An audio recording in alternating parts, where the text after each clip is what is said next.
واحلل عقدة من لساني يفقهوا قولي اللهم صل على محمد وعلى آلہ وعترته بعدد كل معلوم لك۔ آج ہمارا عنوان ہے آمین نماز کے اندر آہستہ کہنے کے متعلق۔ امام حاکم نے مستدرک علی الصحیحین میں روایت جو ہے وہ حضرت علقمہ بن وائل اور انہوں نے اپنے والد سے یہ روایت نقل کی ہے۔ وہ فرماتے ہیں کہ انہ صلی مع النبی صلی اللہ علیہ وسلم حین قال، فرماتے ہیں کہ میں نے جب آقا کریم صلی اللہ علیہ وسلم کے ساتھ نماز پڑھی تو جب میرے آقا صلی اللہ علیہ وسلم نے پڑھا غیر المغضوب علیہم ولا الضالین تو قال آمین، میرے آقا صلی اللہ علیہ وسلم نے آمین کہا۔ اور کیسے آمین کہا یخفض بها صوتہ، آپ کی آواز جو ہے وہ آہستہ تھی، یعنی آہستہ آواز سے آپ نے آمین فرمایا۔ اور آگے امام حاکم کہتے ہیں کہ ھذا حدیث صحیح علی شرط الشیخین، کہتے ہیں کہ یہ حدیث مبارکہ جو ہے وہ صحیح ہے اور امام بخاری اور مسلم کی جو ہے وہ شرائط اس پر پوری اترتی ہیں، لیکن انہوں نے ان کو نقل نہیں کیا۔ اور آگے علامہ ذہبی نے کہا کہ علی شرط البخاری و مسلم، وہ کہتے ہیں کہ یہ حدیث مبارکہ امام بخاری اور امام مسلم کی شرط پر ہے، یعنی جس میں ہے کہ آقا کریم صلی اللہ علیہ وسلم نے نماز میں آمین آہستہ کہا۔ اور آگے امام دارقطنی نے جو ہے وہ روایت کو حضرت وائل بن حجر سے جو ہے وہ نقل کیا ہے۔ وہ فرماتے ہیں کہ قال صلیت مع رسول اللہ صلی اللہ علیہ وسلم، حضرت وائل بن حجر کہتے ہیں کہ میں نے آقا کریم صلی اللہ علیہ وسلم کے ساتھ نماز پڑھی، اور کہتے ہیں کہ بجمعہ یعنی جمعۃ المبارک کی نماز، تو حین قال غیر المغضوب علیہم ولا الضالین، تو میرے آقا صلی اللہ علیہ وسلم نے جب آپ یہ جو ہے غیر المغضوب علیہم ولا الضالین پڑھا تو آگے آپ نے آمین فرمایا، وقفہ صوتہ،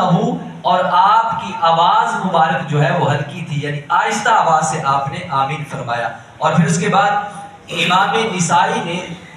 اپنی سنن میں یہ جو ہے وہ حدیث مبارکہ کو نقل کیا ہے حضرت ابو ہریرہ رضی اللہ تعالی عنہ سے۔ تو کہتے ہیں کہ میرے آقا صلی اللہ علیہ وسلم نے فرمایا کہ اذا قال الامام غیر المغضوب علیہم ولا الضالین، حضور فرماتے ہیں کہ جب امام کہے غیر المغضوب علیہم ولا الضالین فقولوا آمین، اور تم کہو آمین، اور فإن الملائکۃ تقول آمین، اور میرے آقا فرماتے ہیں کہ ملائکہ فرشتے بھی آمین کہتے ہیں، اور وإن الامام یقول آمین، تو امام بھی آمین کہتا ہے۔ اور پھر میرے آقا فرماتے ہیں فَمَوْ وَافَقَ تَأْمِينَهُ تَأْمِينَ الْمَلَائِكَةِ غُفِرَ لَهُ مَا تَقَدَّمَ مِنْ ذَنْبِهِ، میرے آقا فرماتے ہیں کہ جس کی آمین فرشتوں کی آمین سے موافقت ہو گئی تو فرمایا اللہ تبارک و تعالیٰ اس بندے کے پچھلے گناہوں کو معاف فرما دے گا۔ یعنی اب حضرت ابو ہریرہ رضی اللہ تعالیٰ عنہ، یہ صحیح بخاری میں بھی ہے اور صحیح مسلم میں بھی یہ روایت جو ہے وہ موجود ہے کہ اذا امن الامام فامنوا فانه من وافق تأمینہ تأمین الملائکہ غفر له ما تقدم من ذنبہ، کہ میرے آقا صلی اللہ علیہ وسلم آپ نے فرمایا کہ جب جو ہے وہ امام آمین کہے اور تم بھی آمین کہو تو فرمایا کہ جس کی آمین جو ہے وہ فرشتوں کی آمین کے ساتھ موافقت ہوگی، یعنی فرشتے بھی آمین کہتے ہیں، اور جس کی آمین فرشتوں کی آمین کے ساتھ موافقت ہوگی تو اللہ تبارک و تعالیٰ اس کے پچھلے گناہوں کو معاف فرما دے گا۔ تو اب آہستہ آمین کہنا، اب فرشتوں کی آمین ہم نہیں سنتے اور نہ ہی ہمیں جو ہے فرشتوں کی آواز آتی ہے، تو مطلب یہ ہے کہ فرشتے آہستہ آواز سے آمین کہتے ہیں۔ تو جب فرشتے آہستہ آواز سے آمین کہتے ہیں، اور امام بخاری اور مسلم نے اس روایت کو نقل کیا ہے، فرمایا کہ فرشتوں کی آمین سے جس کی موافقت ہو جائے اس کے گناہ بخشے گئے۔ مطلب یہ ہے کہ تم آمین کہو اور آہستہ آواز سے آمین کہو تو اللہ تعالیٰ تمہارے گناہوں کو بخش دے گا۔ اور پھر اس کو صحیح البخاری میں بھی ہے کہ حضرت ابو ہریرہ رضی اللہ تعالیٰ عنہ نے اس کو روایت کیا، ان رسول اللہ صلی اللہ علیہ وسلم قال اذا قال الامام سمع اللہ لمن حمیدہ تو فقولوا اللہم ربنا لک الحمد، فرمایا کہ جب امام کہے سمع اللہ لمن حمیدہ تو تم کہو اللہم ربنا لک الحمد، اور فرمایا کہ فإنه من وافق قولہ قول الملائکۃ غفر له ما تقدم من ذنبی، تو فرمایا کہ جس کی آمین یعنی ربنا لک الحمد کہنا یہ فرشتوں سے موافقت ہوگی اس کے گناہ بخشے جائیں گے۔ اب جیسے آمین پہ میرے آقا نے فرمایا کہ جس کی فرشتوں سے موافقت ہوگی اس کے گناہ بخشے گئے، اور اسی طرح ربنا لک الحمد پہ بھی فرمایا جب امام سمیع اللہ لمن کہے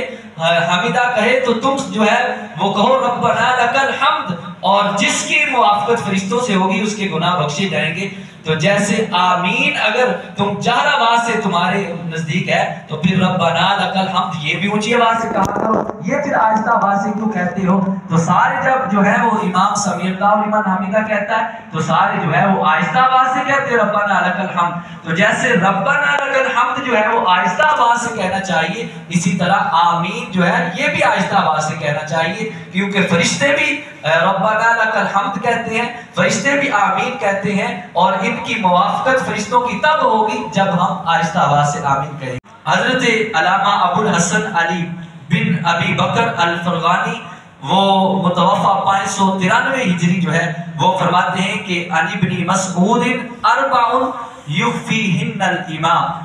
اور کہتے ہیں کہ 5 چیزیں جو ہیں وہ آہستہ آواز سے کہی جائیں۔ کیا کہا کہ التعوذ یعنی اعوذ باللہ، اور اس کے بعد کہتے ہیں والتسمیہ یعنی بسم اللہ شریف پڑھنا، اس کے بعد کہتے ہیں وآمین اور آمین کہنا، وربنا لک الحمد اور ربنا لک الحمد کہنا۔ فرماتے ہیں یہ 4 چیزیں جو ہیں وہ بندہ آہستہ آواز سے کہے۔ اور پھر اس کے بعد کتاب الاثار ابی یوسف میں ہے، اور حضرت ابراہیم نخعی رحمۃ اللہ علیہ نے فرمایا کہ 4 چیزیں جو ہے وہ یسرہن الامام فی نفسہ، کہ امام جو ہے وہ آہستہ پڑھے۔ وہ 4 چیزیں کیا ہیں؟ فرمایا ایک بسم اللہ الرحمن الرحیم ہے، اور دوسرا سبحانک اللہم و بحمدک ہے، اور تیسرا جو ہے التعوذ یعنی اعوذ باللہ پڑھنا، اور چوتھا جو ہے وہ فرماتے ہیں آمین کہنا۔ یعنی یہ 4 چیزیں جو ہے وہ بندے کو آہستہ آواز سے کہنی چاہیے۔ تو